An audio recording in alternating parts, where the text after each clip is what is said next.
जैसा कि last episode में हमने देखा कि लुओ फेंग और मुची का आमना सामना होता और इन दोनों की ये फाइट बहुत ज्यादा फियर्स थी, पर एट द एंड फेंग ने अपने गोल्डन हॉर्न बीस्ट की डोमेन को यूज करते हुए मुची को हरा दिया था। और फिर इसके बाद फेंग का सामना होता है फेंग यून से। फेंग यून फेंग के साथ ये कहते हुए फाइट नहीं करती कि तुम अभी काफी वीक हो, इसीलिए मैं तुम्हें इस प्रीलिमिनरी स्टेज के आखिरी वक्त के लिए छोड़ रही हूँ और तब मैं तुमसे आकर फाइट करूंगी। अब आगे एपिसोड स्टार्ट होता हम देखते हैं लुओ फेंग को जो कि एक फ्लाइंग कार के ऊपर बैठा हुआ अपने नेक्स्ट ओपोनेंट को फाइंड कर रहा था। वहीं दूसरी तरफ वॉरियर ली शैन भी अपने ओपोनेंट्स को ढूंढ रहे थे और लीडर होंग वो तो एक साथ कई सारे वॉरियर्स के साथ फाइट करते हुए अपनी डोमेन को यूज करके उन सभी को एक ही झटके में मार डालते हैं। इन सभी की ये बैटल्स वर्चुअल यूनिवर्स में मास्टर जियान टियानचेंग भी देख रहे थे। तभी उनके पास उनके मास्टर आते हैं, जिनको वहां पर आया हुआ देखकर मास्टर जियान टियानचेंग उन्हें ग्रीट करते हैं। हमें यहाँ पर सीनियर जियांग टियानचेन के मास्टर के बारे में कोई भी इंट्रोडक्शन नहीं दिया जाता, तो वो old man master senior Jiang Tianchen से पूछते हैं, क्या तुम यहाँ पर अपने लिए न्यू डिसाइबल्स को ढूंढ रहे हो? जिस पर मास्टर जियान टियानचेंग भी उन्हें हाँ कहते हुए लीडर होंग की फाइट सिखाने लगते हैं। इसी के साथ व्यू चेंज होता हमें दिखाया जाता है लीडर होंग को, जो कि अपने एक ओपोनेंट को हराने के बाद रैंकिंग लिस्ट में चेक करने लगते हैं कि अभी वो किस पोजीशन पर है। चेक करने पर उन्हें पता चलता है कि वो अब टॉप 1000 वॉरियर्स की रैंकिंग में आ चुके हैं, पर अभी भी उनकी पोजीशन 999 है, जिसे देखते हुए वो अपने मन में सोचते हैं,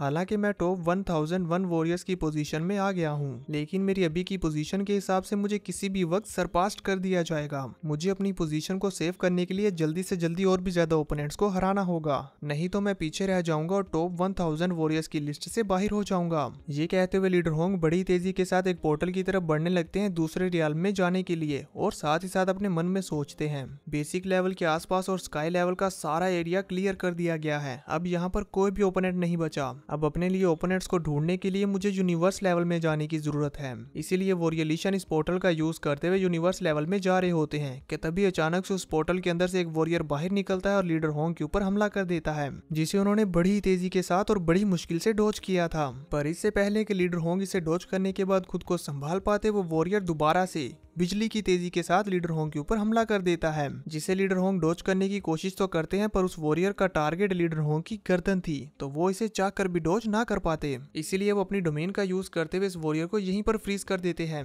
तभी हमें पता चलता है कि ये सारा नजारा ग्रैंडपा हारग्रेव और ब्रोलिन अपने सामने स्क्रीन पर देख रहे हैं, और इसे देखते हुए ब्रोलिन ग्रैंडपा हारग्रेव को बताती है, जिसके साथ अभी नबीनी फाइट कर रहा है, ये लुओ फेंग का फ्रेंड होंग है, और ये भी टॉप 1001 वॉरियर्स की पोजीशन में इंटर हो चुका है। मुझे हैरत है कि क्या नबीनी इसे संभाल भी पाएगा या नहीं। जिस पर ग्रैंडपा हारग्रेव कहते हैं, नबीनी को मैंने खुद ट्रेन किया है, बचपन से ही वो अलग अलग स्ट्रॉन्गेस्ट लोगों के साथ फाइट करता रहा है और उसने बहुत ज्यादा स्ट्रिक्ट ट्रेनिंग की है, तो मैं ये कह सकता हूँ कि वो हिलियोंगशन किंगडम में सबसे कैपेबल जीनियस है। ग्रैंडपा हारग्रेव और ब्रोलिन आपस में ये बात कर रहे होते हैं। वहीं दूसरी तरफ हम देखते हैं कि लीडर होंग की डोमेन के अंदर नाबिनी एक स्वॉर्ड लीडर होंग की गर्दन के बिल्कुल साथ टच होने ही वाली होती है कि तभी लीडर होंग ने अपनी डोमेन से वहां पर एक जोरदार ब्लास्ट करते हुए उसे पीछे हटा दिया था, और अब नाबिनी दोबारा से लीडर होंग पर हमला करने के लिए बिल्कुल तैयार हो जाता है। पर लीडर होंग भी अपनी डोमेन के बिना उसके साथ फाइट नहीं करते, बल्कि जैसे ही नाबिनी उन पर हमला करता है तो वो फौरन अपनी डोमेन को यूज करते हुए उसके हमले को वहीं पर ब्लास्ट कर देते हैं। नबीनी यहाँ पर अपनी आइस पावर्स को यूज करते हुए लीडर होंग के साथ फाइट कर रहा था, जबकि लीडर होंग अपनी डोमेन और अपने स्पेस को यूज करते हुए फाइट कर रहे थे। नबीनी लगातार अपनी स्वॉर्ड के साथ लीडर होंग के ऊपर बहुत सारे आइस स्लैशेस लगाता है, लेकिन लीडर होंग अपनी डोमेन की वजह से बड़ी आसानी से उसके सभी स्लैश अटैक से बचे जा रहे थे। और फिर इन दोनों के बीच में होने लगती है कॉम्बैट फाइट, और ये सारी फाइट लीडर होंग की डोमेन के अंदर ही हो रही थी। लीडर होंग यहाँ पर नाबिनी को सप्रेस करने की काफी ज्यादा कोशिश करते हैं, लेकिन नाबिनी वो ऑलरेडी कॉम्बैट फाइट में बहुत ज्यादा एक्सपर्ट था, इसीलिए वो कॉम्बैट फाइट के साथ साथ जहां पर भी उसे लीडर होंग के साथ मौका मिल रहा था वो अपनी आइस पावर्स को यूज करते हुए लीडर होंग को सप्रेस करने की पूरी कोशिश कर रहा था। पर लीडर होंग अपनी डोमेन को यूज करते हुए उसकी सारी की सारी आइस पावर्स को खत्म कर दे रहे थे। और इन दोनों की ये फाइट कितनी ज्यादा आइकॉनिक हो रही थी ये तो आप स्क्रीन पर देख ही सकते हैं। लीडर होंग के लिए नाबिनी के हमलों से बच पाना काफी ज्यादा मुश्किल हो रहा था, इवन वो तो छोटे छोटे फासलों से बच रहे थे। इसी से हमें पता चल जाता है कि ग्रैंडपा हारग्रेव नाबिनी के बारे में बिल्कुल सही बोल रहे थे। नाबिनी वाकई में ही बहुत स्किल्ड है। और उसकी स्वॉर्डमैनशिप तो नेक्स्ट लेवल की है। लीडर होंग को अपनी डोमेन यूज करने के बावजूद भी नबीनीय के साथ फाइट करने में इतनी ज्यादा प्रॉब्लम हो रही है। हम भी जानते हैं कि लीडर होंग को अपनी डोमेन यूज करने के बाद किसी के साथ फाइट करने में इतनी प्रॉब्लम नहीं होती, लेकिन ये नबीनीय ये तो लीडर होंग को अपनी डोमेन यूज करने के बावजूद भी बहुत ज्यादा चैलेंजिंग फाइट दे रहा है। बैटल के दौरान जब इन दोनों के वेपन्स एक दूसरे के साथ टकरा रहे थे और ये एक दूसरे को ओवरकम करने की कोशिश कर रहे थे, तो तब नबीनीय के पास डबल स्वॉर्ड होने की वजह से वो इसका फायदा उठाता है और अपनी दूसरी स्वॉर्ड का यूज करते हुए लीडर होंग की बैक पर बहुत ज्यादा आइस पावर्स को रिलीज करता है, जिसकी वजह से लीडर होंग की डोमेन भी कमजोर हो गई थी और उसके अंदर से नबीनीय की काफी ज्यादा आइस पावर्स बाहर निकलती है। हम देखते हैं इन दोनों की ये फाइट वाइड रो भी देख रही थी और वो भी लीडर होंग के लिए परेशान हो रही होती है। वहीं दूसरी तरफ हम देखते हैं कि नबीनीय की इस चाल की वजह से लीडर होंग की डोमेन के अंदर एक बड़ा सा होल हो गया था। साथ ही हमें दिखाया जाता है कि लीडर होंग ने नबीनीय की इस चाल का भी सामना कर लिया था। उन्होंने नबीनीय के इस हमले को अपने बैक पर मौजूद वेपन्स का यूज करते हुए ब्लॉक कर लिया था, पर नबीनीय की इस हरकत की वजह से लीडर होंग को बहुत ज्यादा गुस्सा आ चुका था। इसी वजह से वो अपनी फुल पावर को रिलीज करते हुए नबीनीय के साथ और भी ज्यादा गुस्से से फाइट करने लगते हैं, जिसकी वजह से अब इन दोनों की फाइट और भी ज्यादा फियर्स हो चुकी थी। पर नबीनीय को इससे जरा सा भी फर्क नहीं पड़ता, वो बिल्कुल नॉर्मल था जैसे पहले वो इनके साथ फाइट कर रहा था। उसके साथ फाइट करते करते लीडर होंग अपने मन में कहते हैं, इसकी स्वॉर्ड टेक्निक तो बहुत यूनिक है। अगर मेरे पास मेरी डोमेन नहीं होती तो मैं तो इसके सामने जरा सा भी नहीं टिक पाता। साथ ही हम देखते हैं कि नबीनीय के हमलों की पावर्स अब इतनी ज्यादा बढ़ चुकी थी कि वो जब जब लीडर होंग के ऊपर हमला कर रहा था और जब जब लीडर होंग उसे ब्लॉक करते हैं, उसकी वजह से उनकी पूरी डोमेन जाकर दूसरी बिल्डिंग्स के साथ टकरा रही थी। यानी उनके लिए नबीनीय को हमलों को ब्लॉक करने के साथ साथ खुद की डोमेन को एक जगह पर स्टील कर पाना बहुत ज्यादा मुश्किल है। तो इसीलिए अब वो नबीनीय के साथ कॉम्बैट फाइट ना करते हुए अपनी डोमेन का यूज करते हुए उसे हराने की कोशिश करते हैं और अपनी डोमेन के अंदर ही काफी सारी छोटी छोटी डोमेन्स बनाकर उस पर ब्लास्ट करवाने लगते हैं। लेकिन नबीनीय इन सभी से भी बहुत आसानी से बच रहा था और इन्हें डिस्ट्रॉय करता जा रहा था। नबीनीय की अपनी स्वॉर्ड को यूज करने की टेक्निक वाकई में ही बहुत कमाल की होती है, क्योंकि वो इतनी तेजी के साथ अपनी स्वॉर्ड को यूज कर रहा था कि हमें भी दिखाई नहीं दे रहा था। तो अब नबीनीय को इसमें उलझाकर लीडर होंग अपनी डोमेन से बाहर आ जाते हैं और अपनी पूरी की पूरी डोमेन को सप्रेस करते हुए नबीनीय को उसमें कैद कर लेते हैं और फिर अपनी डोमेन को कंट्रोल करते हुए उसे जोर जोर से दूसरी बिल्डिंग्स के साथ पटक पटक के मारने लगे थे। लीडर होंग को ऐसा करता हुआ देखकर मास्टर जियान टियान चैंग के जो मास्टर थे वो कहते हैं, सिर्फ स्टार लेवल पर होने के बावजूद भी वो अपनी डोमेन को इतने अच्छे से कंट्रोल कर सकता है। इंटरेस्टिंग। वहीं दूसरी तरफ हम देखते हैं कि नबीनीय लीडर होंग की डोमेन से निकलने के लिए अपनी आइस पावर्स को यूज करते हुए अपने वेपन से स्लैश लगाता और लीडर होंग की डोमेन के 2 टुकड़े करके उसे बड़ी तेजी के साथ निकलने ही वाला था कि तभी लीडर होंग अपनी डोमेन की पावर्स को और भी ज्यादा बढ़ाते हुए नबीनीय की आइस पावर्स को चकनाचूर करते हुए उसे दोबारा से जकड़ लेते हैं।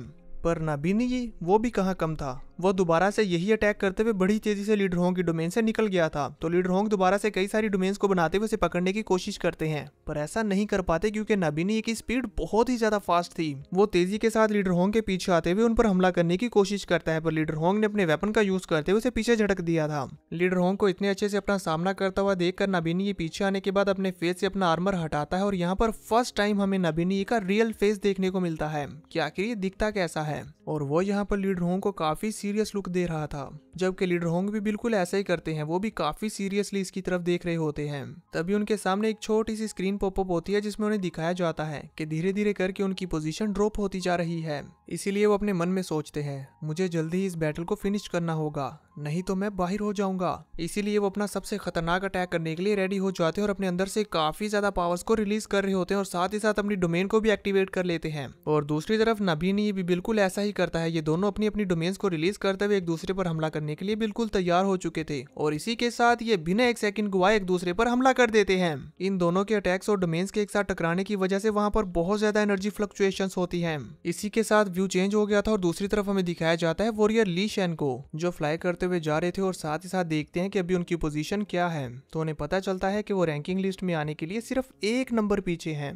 इसीलिए वो कहते हैं, अब मुझे प्रीलिमिनरी सिलेक्शन स्टेज को पास करने के लिए सिर्फ एक और पर्सन को हराना है, उसके बाद मैं भी टॉप 1000 पर्सन में इंटर हो जाऊंगा। तो इसीलिए अब वो टॉप 1000 पर्सन में से एक पर्सन को चूज करते हैं और उसके साथ फाइट करने के लिए आगे बढ़ने लगते हैं। तभी दूसरी तरफ हमें उस पर्सन को दिखाया जाता है जिसके साथ वॉरियर ली शेन फाइट करने के लिए आ रहे हैं। वो भी फाइट के लिए एकदम तैयार था। तभी अचानक से वॉरियर ली शेन उसके सामने आकर उस पर हमला करने ही वाले थे कि तभी उसके पीछे से उसकी बैक पर कोई स्टेप करते हुए उसे जान से मार डालता है। ये देखकर वॉरियर ली शेन भी हैरान हो जाते हैं क्योंकि उनके शिकार को किसी और ने मार डाला था। अब हमें उस पर्सन को दिखाया जाता है जिसने वॉरियर ली शेन के शिकार को मारा है और ये पर्सन बहुत डेडली था। वो वॉरियर लीशन को अपने सामने देखकर जैसे ही अपनी पावर्स को रिलीज करता है तो उसका प्रेशर बहुत ज्यादा था। वॉरियर लीशन उसके प्रेशर को फेस करते हुए कहते हैं, इस पर्सन का पावर प्रेशर इतना ज्यादा है कि मेरे लिए सांस लेना भी मुश्किल हो रहा है। अब क्योंकि वो इस पर्सन के बारे में कुछ भी नहीं जानते थे, इसीलिए वो देखने लगते हैं कि आखिर ये है कौन और इसकी पोजीशन क्या है। जैसे ही वो इसकी पोजीशन चेक करते हैं तो वो एकदम चौंक गए थे, क्योंकि अभी जो पर्सन वॉरियर लीशन के सामने है वो टॉप 1000 वॉरियर्स की लिस्ट में 10th नंबर पर है। ये देखकर तो बुबाता और मिस्टर वू भी बहुत ज्यादा हैरान हो चुके थे। तो इसीलिए बुबाता वॉरियर लीशन से कहती है, लीशन जल्दी से भागो वहां से। वहीं मिस्टर वू चेक करते हैं कि उस पर्सन की जितनी भी पहली बैटल थी वो किस तरह की है। तो जब वो उसे देखते हैं तो उन्हें पता चलता है कि ये बंदा तो स्पेशली टॉप 1000 वॉरियर्स की लिस्ट में आने वाले लोगों को ही मार रहा है, यानी कि लीशन के इसके अगेंस्ट अभी भी सर्वाइव करने के चांसेस हैं। ये कहते हुए मिस्टर वू बुबाता की तरफ देखते हैं, तो बुबाता के रिएक्शन से हमें पता चलता है कि लगता तो नहीं है कि है, पर फिर भी वो मिस्टर वू को थम्स अप करते हुए कहती है, तुम्हें अगर लगता है तो जरूर होंगे। इसी के साथ सीन कट होता और हमें दिखाया जाता है लुओ फेंग को, जो अपने रिस्ट डिवाइस पर खुद की रैंकिंग को देखते हुए कहता है, प्रीलिमिनरी सिलेक्शन स्टेज को खत्म होने में अब सिर्फ 1 घंटा बाकी है। फेंग यून, अब तुम्हारा सामना करने का टाइम आ गया है। ये कहते हुए लुओ फेंग फेंग यून को ढूंढने लगता है, जबकि वहीं दूसरी तरफ हम देखते हैं उस पर्सन को जो कि अभी वॉरियर लीशन के सामने है, और इस पर्सन का नाम है रोंग जुन, जिसके सामने एक विंडो ओपन होती है और उसे वॉरियर लीशन की रैंकिंग और बाकी सारी चीजों के बारे में बताया जाता है, क्योंकि वॉरियर लीशन अभी अभी न्यूली टॉप 1000 वॉरियर्स की लिस्ट में इंटर हुए हैं। तो उन्हें देखकर वो एक इवल स्माइल करता है और उसकी इसी स्माइल के साथ व्यू चेंज होता हमें दिखाया जाता है दूसरी तरफ फेंग यून को, जिसे कुछ वॉरियर्स ने चारों तरफ से घेरा हुआ था और वो उससे कहते हैं, फेंग यून तुमने हमारे क्लैन के बहुत सारे मेंबर्स को किल किया है और अब हम तुमसे इसका बदला लेंगे। जिस पर फेंग यून कहती है, सॉरी, मैंने बहुत सारे लोगों को किल किया है, उनमें से तुम्हारे क्लैन के कौन से लोग थे। ये कहते हुए वो अटैक करने के लिए बिल्कुल रेडी हो चुकी थी, जबकि वहीं दूसरी तरफ रोंग चुन भी तेजी के साथ आगे बढ़ते हुए वॉरियर लीशन पर हमला करना शुरू कर देता है। वॉरियर लीशन भी अपनी पावर्स को रिलीज करते हुए कहते हैं, मैं तुम्हें मार डालूंगा। उन दोनों के अटैक्स एक दूसरे के साथ टकराने ही वाले होते हैं कि तभी दूसरी तरफ हमें बुबाता और मिस्टर वू को दिखाया जाता है, जो कहते हैं नहीं, यानी कि इन दोनों को अब यकीन हो चुका था कि वॉरियर लीशन इसके हाथों नहीं बचने वाले। साथ ही हमें यहाँ पर फेंग यून को दिखाया जाता है, जो कि अपनी जीभ निकालते हुए बड़ी तेजी के साथ इन सभी लोगों को मारते हुए आगे निकल जाती है। इसने तो कुछ ही सेकंड में इन सभी बंदों को खत्म कर दिया था। साथ ही हमें यहाँ पर लीडर होंग और नबीनी की फाइट की एक झलक भी दिखाई जाती है। वो दोनों अभी भी एक दूसरे के साथ अपने अटैक्स टकरा रहे थे। वहीं दूसरी तरफ मिस्टर वू ये अंदाजा लगा रहे होते हैं कि क्या वॉरियर लीशन रोंग जुन को हरा पाएगा। ये बात वो बुबाता से भी पूछते हैं, पर बुबाता तो वहां पर थी ही नहीं। वो तो रोंग जुन के बारे में सारा डाटा इकट्ठा कर रही थी कि आखिर ये है कौन और कहां से आया और इसकी पावर्स क्या हैं। जब बुबाता इसके बारे में सारा डाटा इकट्ठा कर लेती है तो वो कहती है, ये तो बहुत ही वाइल्ड मैन है और ये सिर्फ उन्हीं वॉरियर्स को टारगेट कर रहा है जो कि प्रीलिमिनरी सिलेक्शन में न्यू इंटर हो रही हैं। साथ ही फिर वो इसका विन रेट चेक करती है कि इसका विन रेट क्या है। जब वो इसका विन रेट देख रही थी तो विन रेट देखकर तो बुबाता और मिस्टर वू दोनों ही बहुत ज्यादा हिल चुके थे। उन्हें पता चलता है कि इसका विन रेट 100% है, यानी कि अब तक कोई भी मैच नहीं हारा। इसलिए बुबाता अब अपना सर पकड़ लेती है और कहती है, लीशन तो इस बार अनलकी है, पर लुओ फेंग और होंग को कोई भी मिस्टेक्स नहीं करनी चाहिए। देखते हैं वो दोनों क्या करते हैं। इसी के साथ व्यू चेंज होता हमें दिखाया जाता है लुओ फेंग को, जो कि अपने सामने फेंग यून और उसके आसपास काफी सारे वॉरियर्स की लोकेशन को देख रहा होता है। पर तभी अचानक से उसके सामने में जो सभी लोकेशंस गायब होने लगती हैं और उनके गायब होने के बाद सिर्फ फेंग यू अकेली बचती है, जो देखकर फेंग को समझ आ गया था कि इस फेंग यू ने इन सभी वॉरियर्स को मारा है और सिर्फ कुछ ही सेकंड्स में। इसीलिए वो हैरानी के साथ कहता है, इस फेंग यून का किल रेट तो बहुत ज्यादा हाई है। वो अभी इतना कहते हैं कि तभी उसे अपने पीछे से आवाज सुनाई देती है, लुओ फेंग।